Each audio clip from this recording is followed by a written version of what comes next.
जरा सोचिए, साल 1957 है। सिनेमा रंगीन नहीं था, लेकिन कहानियां दिल को छू जाती थीं। और एक ऐसा शायर स्क्रीन पर जिंदा हो गया जो समाज की बेइंसाफी से थक चुका था, जिसका प्यार उसे मिला नहीं, जिसका हुनर बिकता नहीं, और जिसका दर्द समाज समझ ही नहीं पाया। उस शायर का नाम था विजय, और उसे जिंदा किया एक असली शायर फिल्म मेकर ने, गुरुदत्त। ये फिल्म थी प्यासा, जिसे आज भी लोग बॉलीवुड की सबसे खूबसूरत कविता कहते हैं। मुझे शिकायत है समाज के उस ढांचे से जो इंसान से उसकी इंसानियत छीन लेता है, मतलब के लिए अपने भाई को बेगाना बनाता है, दोस्त को दुश्मन बनाता है। मुझे शिकायत है उस तहजीब से, उस संस्कृति से जहां मुर्दों को पूजा जाता है और जिंदा इंसान को पैरों तले रौंदा जाता है। प्यासा की कहानी एक मनहूस शायर विजय की है, जो अपने शब्द, अपने जज्बात दुनिया के सामने लाना चाहता है, लेकिन समाज उसे ठुकरा देता है। उसकी अपनी माँ उसे पहचानती है, लेकिन भाई उसके खिलाफ हो जाते हैं। जहां मोहब्बत मिलेगी समझना चाहिए था, वहां भी फासले बन जाते हैं। और उसकी कविता, जो उसकी रूह थी, एक दिन कचरे में पड़ी मिलती है, लेकिन फिर जिंदगी विजय को मिलवाती है गुलाबों से। एक तवाइफ जो उसके शब्दों को पहचानती है, उन्हें इज्जत देती है। और वहीं से शुरू होती है एक ऐसी कहानी जो सिर्फ एक प्यार की कहानी नहीं, बल्कि समाज के नफरत, धोखे और इंसानियत की असली तस्वीर है। प्यासा ने सिर्फ विजय की कहानी नहीं सुनाई, उसने पूरे हिंदुस्तान के उस दौर के दर्द, बेरूजी, जज्बात दुनिया के सामने रखे। और आज भी 60-70 साल बाद हर वो इंसान जो महसूस करता है कि दुनिया उसे समझती नहीं, वो कहीं ना कहीं विजय में अपना आईना देख लेता है। Originally Guru Dutt wanted Dilip Kumar as Vijay, लेकिन जब उन्होंने स्क्रिप्ट पढ़ी, दिलीप कुमार को लगा कि ये रोल उनके टाइप का नहीं है, और उन्होंने रिफ्यूज कर दिया। तब गुरुदत्त ने खुद ये रोल करने का फैसला लिया। इमेजिन करो, अगर दिलीप कुमार होते तो फिल्म का रंग कितना अलग होता। प्यासा का पहला टाइटल था कलियां, जो लेटर बदलकर प्यासा रखा गया। एक ऐसा टाइटल जो एक ही शब्द में मूवी का सारा दर्द और थर्स्ट फॉर लव, रिस्पेक्ट और इंसानियत दिखा देता है। अब बात करते हैं वहीदा रहमान जी की। गुलाबों का रोल भी एक मास्टर स्ट्रोक था।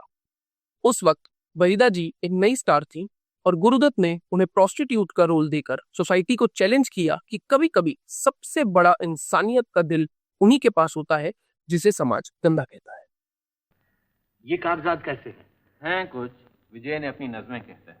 तो इन्हीं में से एक आध नज़म छपवा दीजिए ना। तो आपको मालूम होना चाहिए कि हमारी मैगजीन में सिर्फ मशहूर शायरों की चीजें छपती हैं, किसी नौसिखिए की बकवास नहीं। अब बात करते हैं उस इंसान की जिसका नाम सिनेमा की हिस्ट्री में हमेशा अमर रहेगा, गुरुदत्त। गुरुदत्त सिर्फ एक डायरेक्टर नहीं थे, बल्कि एक विजनरी आर्टिस्ट थे। उनकी मूवीज एक पेंटिंग की तरह होती थी। हर फ्रेम में एक कहानी, एक इमोशन, एक दर्द छुपा होता था। गुरुदत्त का विजन सिंपल नहीं था। वो चाहते थे कि सिनेमा सिर्फ एंटरटेनमेंट ना हो, बल्कि एक रिफ्लेक्शन ऑफ सोसाइटी हो। उन्होंने हमेशा आम इंसान की स्ट्रगल, उनकी फीलिंग्स, उनकी लोनलीनेस को अपने काम में उतारा। इसलिए उनकी मूवीज टाइमलेस लगती है। सोचो जरा, 1950s-60s का दौर में जब ज्यादा लोग मसाला मूवीज देखना चाहते थे, तब गुरुदत्त ने प्यासा जैसे मास्टरपीस बनाए जो सोसाइटी को डबल स्टैंडर्ड्स और इंसान की असली पहचान को क्वेश्चन करता है। और इसी वजह से उनको कहते हैं एक फिल्म मेकर जो अपने वक्त से आगे थे। और सबसे खास बात, उन्होंने अपनी फिल्म्स में हमेशा समाज का दर्द, एस्पिरेशंस और कॉन्ट्राडिक्शंस को दिखाया है। प्यासा उनके लिए एक जरिया था दुनिया को ये बताने का कि एक आर्टिस्ट का स्ट्रगल सिर्फ पैसा और फेम के लिए नहीं होता, बल्कि अपनी आवाज और सच्चाई के लिए होता है। अब जब हम प्यासा की बात करते हैं, तो इस फिल्म का दिल उसके गीत हैं। गुरुदत्त ने एस.डी. बर्मन के साथ मिलकर ऐसे गीत दिए जो सिर्फ सुनने के लिए नहीं, समाज को झांकने के लिए भी थे। सॉन्ग्स जैसे ये दुनिया अगर मिल भी जाए तो क्या है। इस गाने को सिर्फ एक ट्रेजिक सॉन्ग कहना उसके साथ इंसाफ नहीं होगा। ये फिल्म का क्लाइमैक्स का फिलोसफिकल एक्सप्लोजन है, जब विजय को वो सब मिलता है जो दुनिया चाहती है, दौलत, शोहरत, इज्जत। और उसी वक्त वो चीख पड़ता है कि अगर ये सब मिल भी जाए तो इसका क्या मतलब है।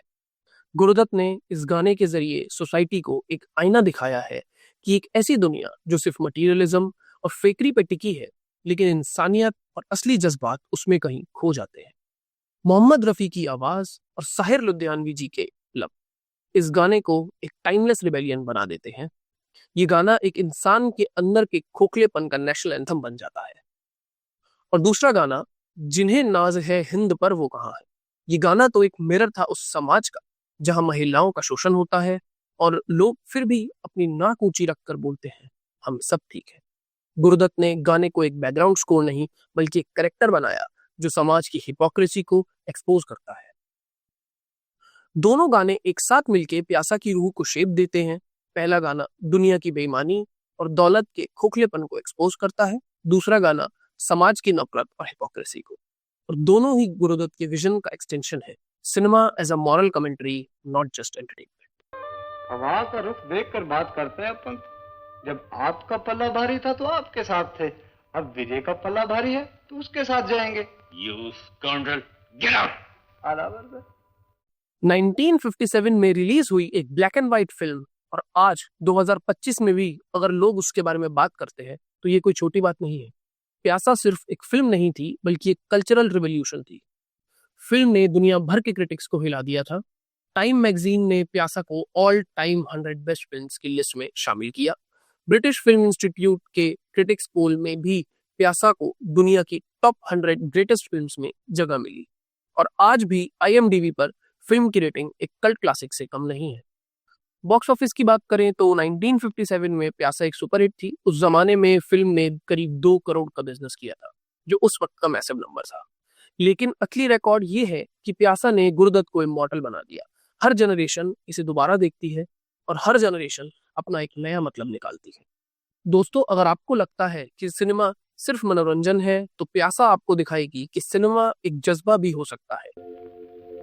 मैं दूर जा रहा हूँ कला, कहाँ? जहाँ से मुझे फिर दूर न जाना पड़े। साथ चलोगे? अगर आपको हमारा ये सफर पसंद आया तो चैनल को सब्सक्राइब करें, इस कहानी की यात्रा का हिस्सा बने।